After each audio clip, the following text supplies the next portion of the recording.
C'est l'heure du journal de l'Afrique, soyez les bienvenus sur France 24. À la une ce soir, les pourparlers entre le gouvernement congolais et le M23 sous l'égide du Qatar. En République démocratique du Congo, le gouvernement et les rebelles du M23 soutenus par le Rwanda ont accepté de se rencontrer le 9 avril prochain pour des pourparlers directs sous l'égide du Qatar, une première depuis le début de la crise. Dans le même temps, la situation se complique à Goma. La fermeture des banques crée une crise des liquidités. L'économie locale tourne au ralenti. Reportage à Goma d'Aurélie Bazaraki-Bangoula et de Fidel Kitsa.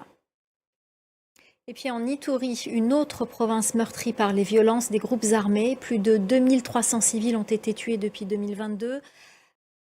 Le rapprochement entre Alger et Paris se précise au lendemain de la conversation téléphonique entre le président français et son homologue algérien. Une date a été fixée pour une visite du chef de la diplomatie française à Alger. Jean-Noël Barrot doit s'y rendre ce dimanche. Cécile Galouchiou. On vous parle ce soir de la révision de la loi d'amnistie couvrant les violences politiques au Sénégal entre 2021 et 2024. Elle avait été adoptée à la fin de la présidence de Macky Sall en mars 2024. Aujourd'hui, les députés de la majorité proposent une loi d'interprétation. Dans le reste de l'actualité, en bref et en images, la réaction de 3 ONG à la grâce présidentielle accordée au capitaine Dadis Camara en Guinée. Direction à présent le nord du Nigeria. Si le festival de Durbar a été annulé dans la plus grande ville de Kano à cause de la rivalité entre deux émirs, à Doutsé, le spectacle traditionnel qui marque la fin du Ramadan bat son plein avec des milliers de spectateurs. Clarisse Fortuné.